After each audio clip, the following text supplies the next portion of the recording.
at the lot. Told him fuck 12, fuck SWAT. Busting all the bells out the box. I just hit a lick with the box. Had to put the stick in the box. Pour up the whole damn seal. I'ma get lazy. So the coffee pretentiousness has increased yet again, people. I've just ordered a coffee grinder to grind my own beans. Completely unnecessary, but I'm a coffee wanker. And an AeroPress has just been delivered, which is basically a way of making coffee, which I don't even know how it works, but you'll find out in a minute.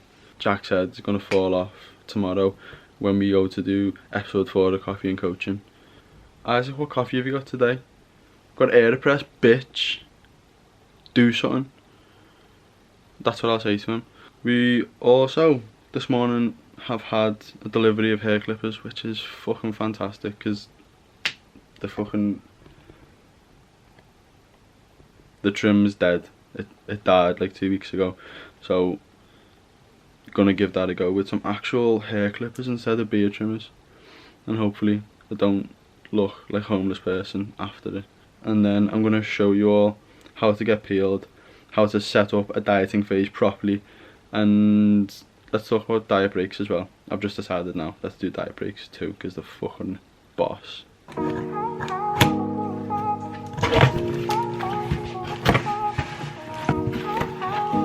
Oh, isn't that nice? There's a note and a letter from them. Hey Isaac, thanks for the order. We really appreciate the support. Hope you love the coffee and your new AeroPress. Thanks, Ben. What are you doing? You just said this. You can't unbox someone else's shit. No, you can look at it. I'm not opening it. Espresso yourself so it's done there. You can smell through the bag. What's this one called? This is sick. What's it called? Anything you can brew, I can brew better. No, roasted this week. Oh, so it's just... That's quite simple. So it's just exactly the same as the cafetiere, except for it doesn't sit in the coffee. What? It creates less of a body to the coffee. Did Less? you know that? Less What of does? a body. If it's that, got that more... gloopy, sludgy feeling to them espressos. Okay. You don't get that. And you experience the flavours a bit better. The AeroPress. Yeah, listen to shit guitar. Oh, it smells so good. Which one? The... Both of them? I like the blue one then. El Salvador. Chocolate, jam and butterscotch. I don't know how a coffee can taste like that, but let's find out. You can use this as the new recycling bin as well. Wait. I need to put it on my story. Fucking hell. Nearly threw the box out without putting it on my story. Put 1 rounded scoop of fine drip ground coffee into chamber. Drip drip. You know, if I spill this now, I'm gonna be furious. Right. Now we reseal the cunt and add our 80-degree water. At the lot. Told him fuck 12, fuck SWAT. Busting all the bells out the box. I just hit a lick with the box. Had to put the stick in the box. Pour up the whole damn seal. I'ma get lazy. I got the mojo deals. We been trapping like the 80s. And the moment of truth is upon us. Been waiting for this all week. It smells juicy. A little bit. Not like coffee. And not like any coffee that I've experienced thus far. We're looking for, I think it was chocolate, jam and butterscotch notes and tones. Buzzwords. I don't know what they mean. That's what we're looking for. Let's see if they're present.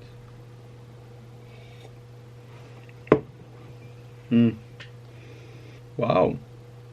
Yeah, definitely. As soon as it went in, chocolate bomb. Didn't really taste the jam. But oh my god. Butterscotch as I swallowed it. And now the jam's come through. Well done, neighbourhood. You've absolutely.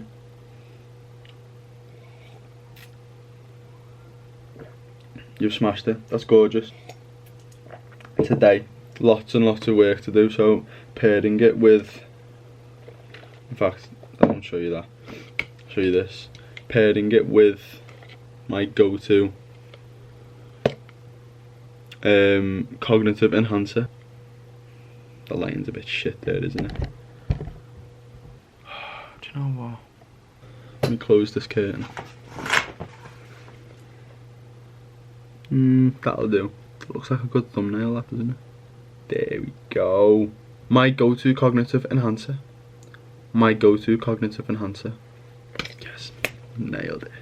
Not really my field of expertise. One of the biggest ingredients in this, which is very popular, which I do take separately as well as taking it with this, is ashwagandha. It's sort of like a root extract thing. Don't know where it originates from. Lots of research upon, lots of inconclusive research which hasn't been fully accepted by science yet upon how ashwagandha can influence depression, so it will have positive benefits on your mood. And what it can do basically is promote a parasympathetic state. So I like to use this occasionally after training to promote a parasympathetic state, which is a recovery state and will allow your body to recover better from the gym effectively. What also comes alongside the ashwagandha in this are the cognitive enhancement ingredients, which are fantastic. We've got choline, which again, not my area of expertise. I presume that that's a what the fuck's the word? A precursor to acetylcholine, which is a neurotransmitter. I assume. Could be incorrect. This one that I can never say. Phosphatidylricin, which I actually have no fucking clue what it is whatsoever. Lion's mane, some type of mad mushroom, which again has cognitive enhancement benefits. And black pepper extract, so that we can more readily absorb those nutrients in through our gut and absorb them better, so the supplement itself has more of an effect. And when you pair this with coffee, it's mental. It's mental. Give it a go. Next time you've got lots and lots of shit to do in a day, you need to be really productive, get some neighbourhood coffee and nail it with the Support Max Neuro, and you feel like you're the fella off Limitless. You feel like you've had a Limitless pill. It's insane. Your brain goes like 200 miles an hour. So that's what I'm going to do to myself. I'm going to take a Limitless pill, and then I'm going to go and cut my hair. Hopefully won't fuck it up. And then we're going to come to what the actual video is about, which is you getting peeled. I'm going to show you how to do so, and I might show you some of the session as well.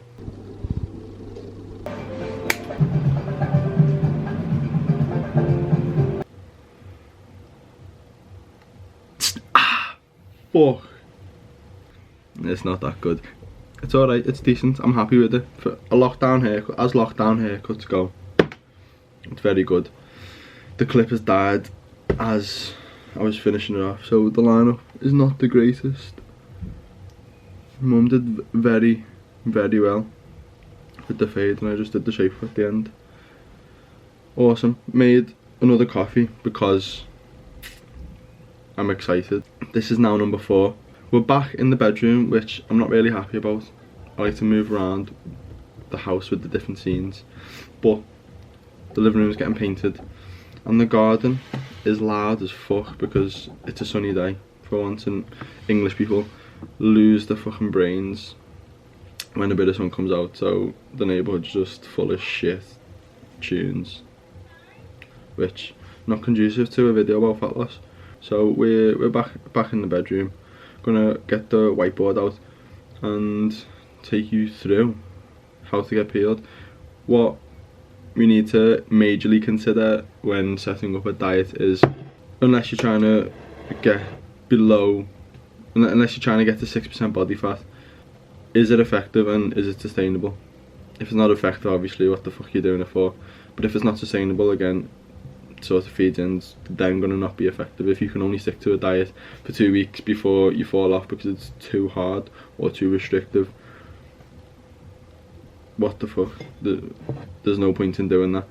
There's zero point in setting. You could set up the perfect diet, but if you can't stick to it, then it's not the right one for you. Let's get the whiteboard out.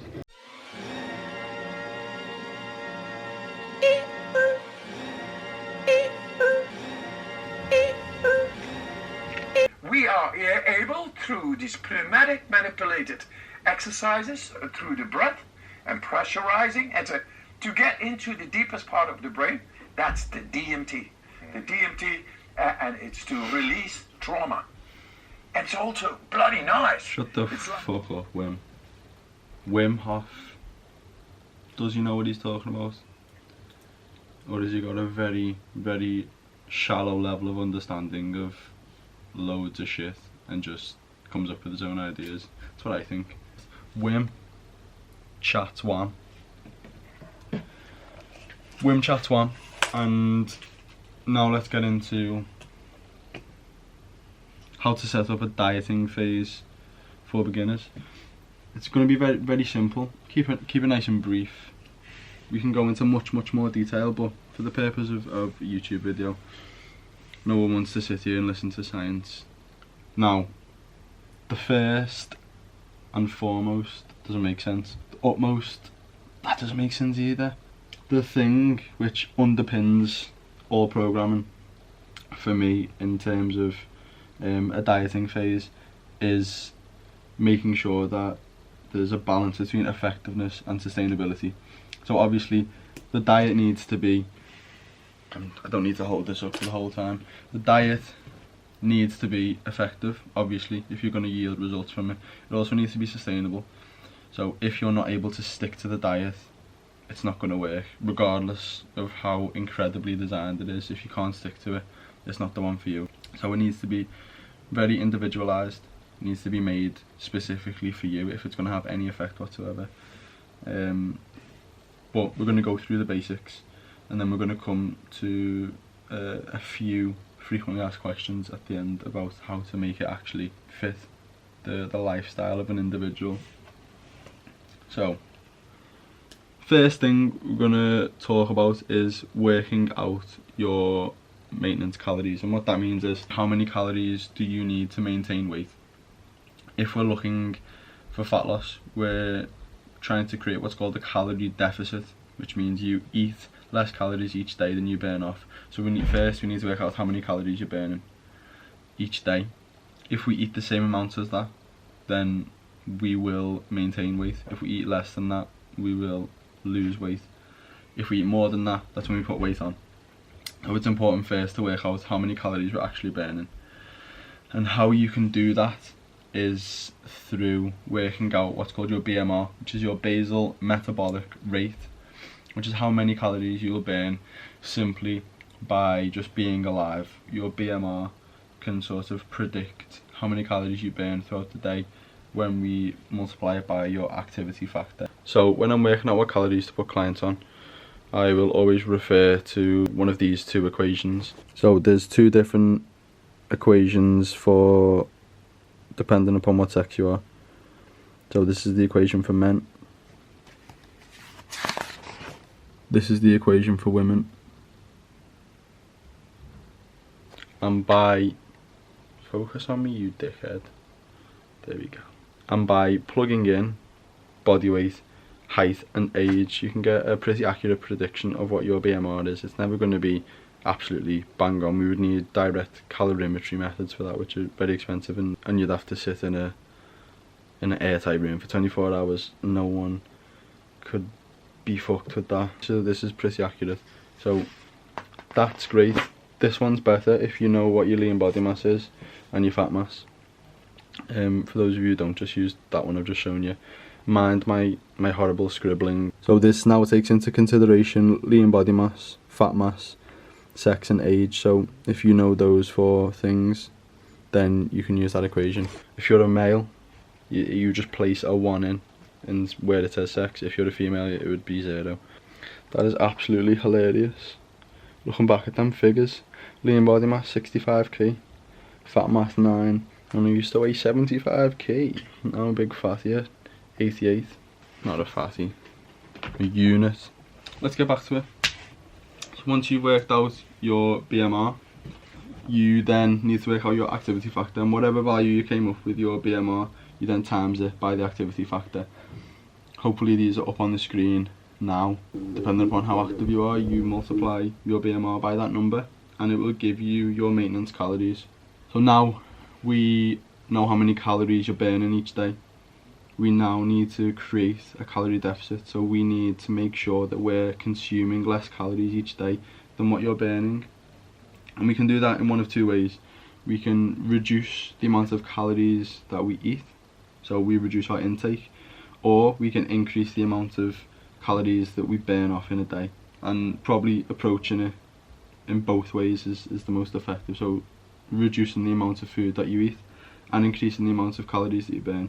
What would probably be advisable is, as a healthy amount of weight to lose where we're not going to be losing too much muscle tissue, we've got to understand is if the calorie deficit is too harsh, we will lose a considerable amount of muscle tissue as well. So the calorie deficit can't be too harsh. We want to probably aim to lose about, as a maximum, about 1% of your body weight a week. Anything more than that, we're probably going to be looking at a decent amount of muscle loss, which obviously isn't ideal.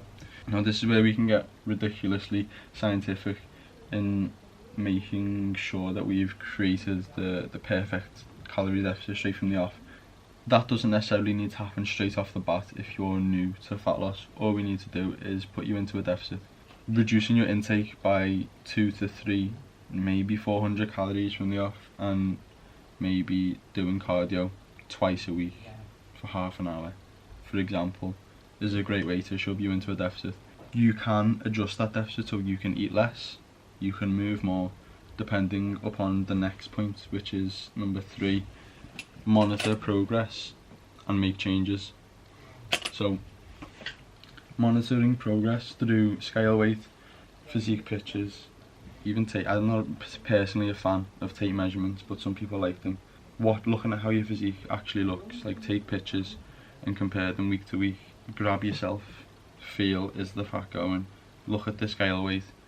If you're an individual that gets obsessed with scale weight, then don't touch scales. Look at tape measurements and watch them coming down as you progress through the fat loss phase. If you would like to lose weight faster, you create a bigger deficit. Very simple. You eat less food and you move a bit more. If you're losing weight too fast, then you eat a bit more food and you move a little bit less. And you're in complete control of the deficit that you're in, and the degree or the severity of that deficit will dictate how much weight you lose in a given period of time.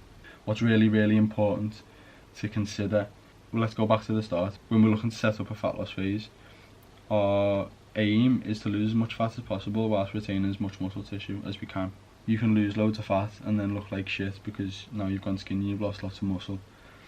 We need to look at ways of retaining that muscle. So once you've created the calorie deficit that you want, we need to make sure that we're taking into consideration how we're going to retain muscle tissue, and protein intake is absolutely huge.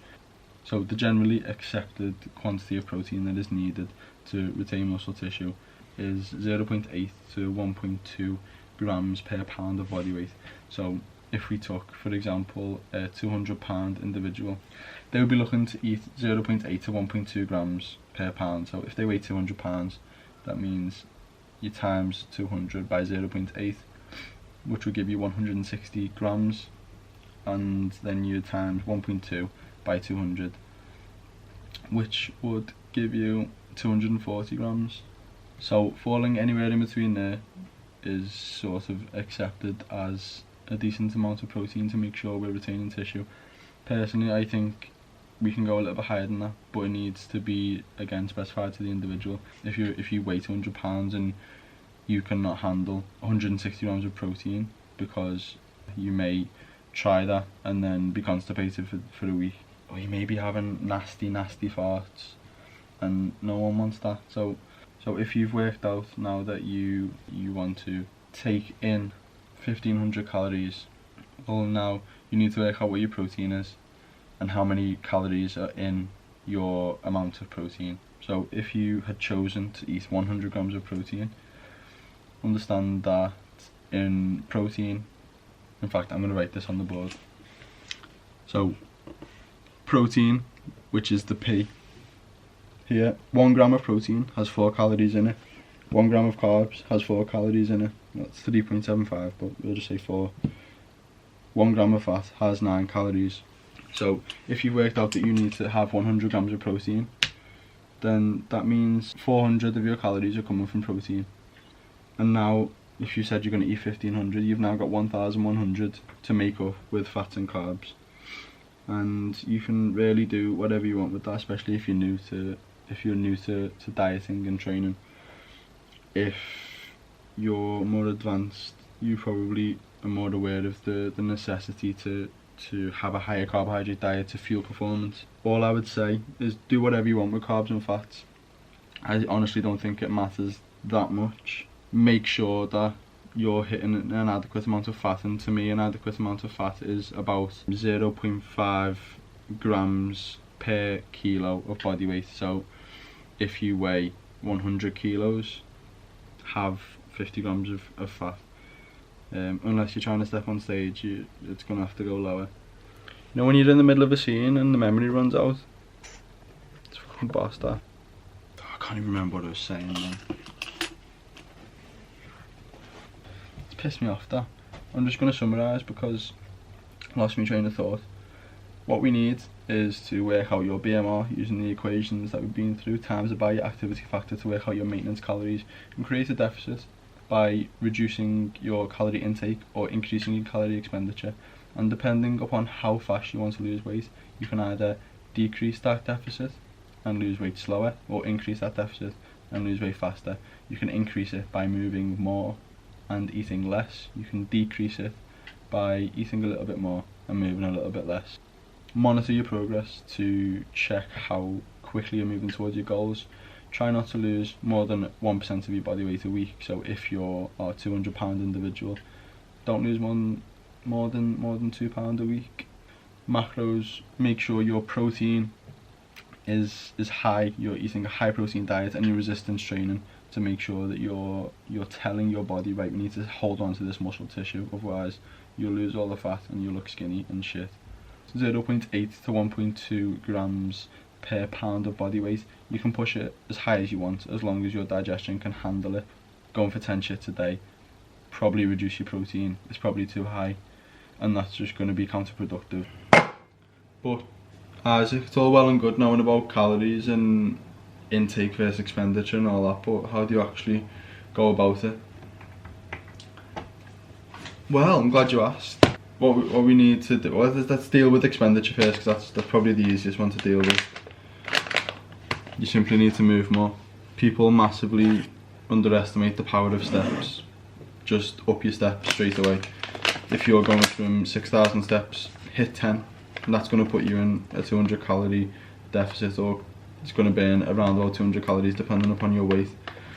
If you can simply increase your step count and do cardio 2 or 3 times a week, you're sorted in terms of expenditure. Obviously you'd have to adjust it as you go through the program, but if we're talking about from the start, simply up your step count, start doing some cardio. Eating in a calorie deficit. First thing you've got to learn to do is, I mean, you can pay someone to do a meal plan if you want, but a meal plan is only ever works when you've actually got the meal plan. So it will need constant updating anyway, and if you've got a coach who's got you on a meal plan and you're just on that forever, when you stop working with that coach, the meal plan's gone, you're fucked. Learn how to track your calories, track your macros, and start doing it. Get into the habit of it. One sec. And when you're able to then track your calories, you just consistently hit them. There's nothing difficult about it. You just gotta be consistent. And as we said before, make it sustainable. Probably the biggest thing, I'd say, from personal experience and from working with clients, make sure your food fucking tastes good. If you're in a deficit and you're dieting, you're gonna be hungry, and that's just part and parcel of it. You have to deal with that. If your food tastes like shit and you're hungry, the likelihood of you sticking to that diet plan is very low. If you're starving and you've got some dry chicken and vegetables on your plate, but then there's some chocolate in the cupboard, what's the likelihood that you're gonna go and nail that chocolate? It's very high. Whereas if you've got an unbelievable scran in front of you it satisfies you and you don't feel the need to go and snack on shit. So just hit your calories, make sure your food tastes extremely good. Another massive one is don't restrict yourself. Like, if you want some chocolate, eat some fucking chocolate. Just work it into your macros, work it into your calories. We said before, if your diet plan is unsustainable and too restrictive, it's going to be difficult to stick to it. So have a balance. Include some foods that you really enjoy. You won't start to develop a bad relationship with food. You won't feel the need to binge at any point because you're already allowing yourself to have these foods. So allow yourself a bit of lenience, make your food taste really good and hit your calories repeatedly. And once you've learned to track your food, you'll be able to do so. Increase your step count and do a bit of cardio. Very simple. And yes, I have just made another coffee. Don't judge me, otherwise I'll fill your dad in. The old branding. Yeah, awesome. I need some new mugs. Liam Fitness is dead.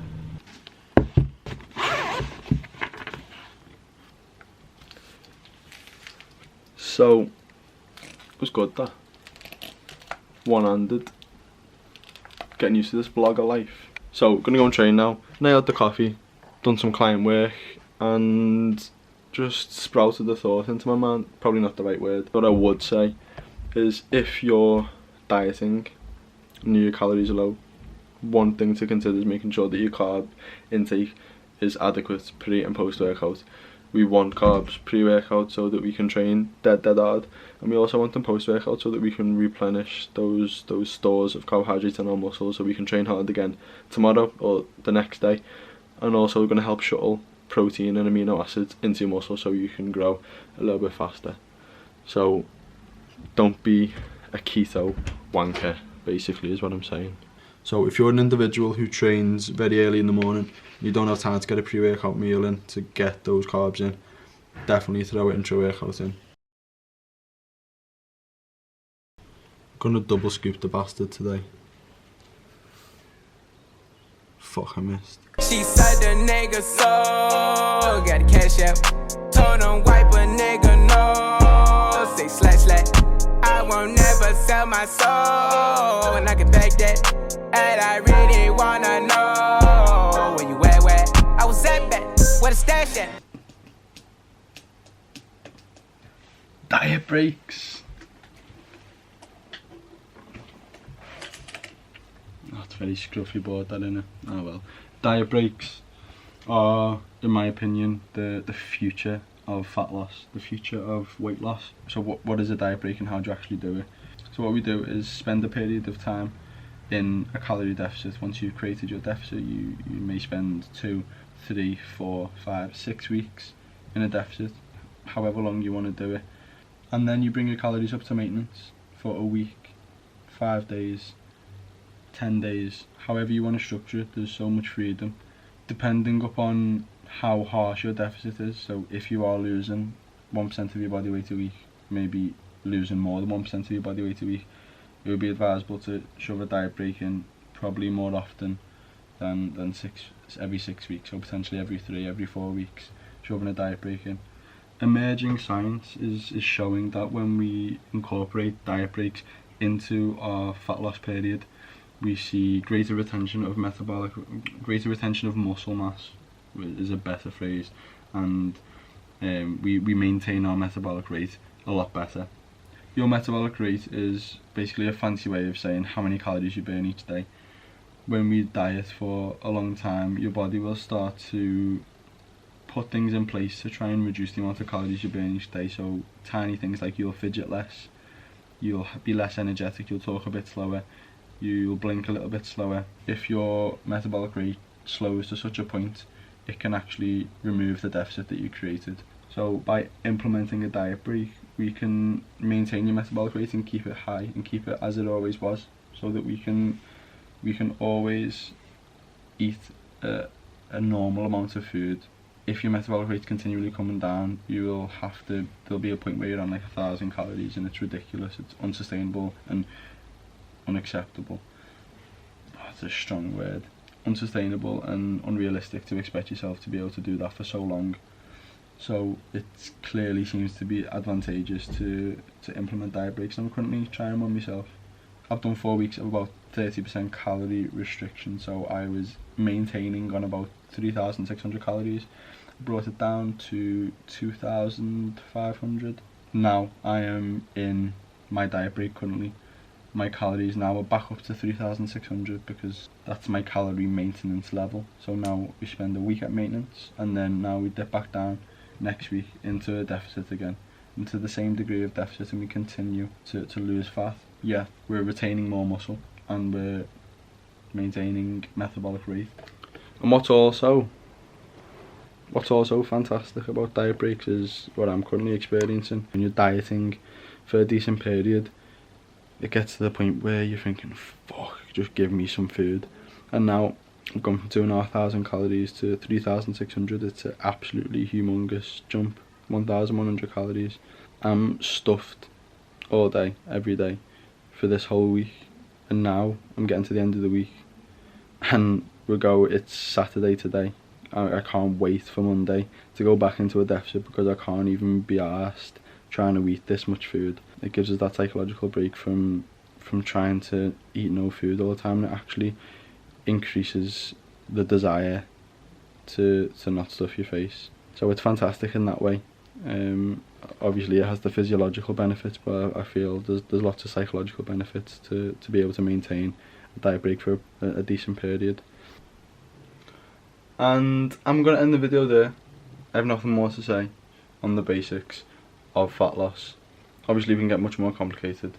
So I seen this somewhere, I think Silverjacks, you're famous now lad, put it on his Instagram, something about ruthless execution of the basics. I'm just going to get it up. I changed my mind, I'm on 1%.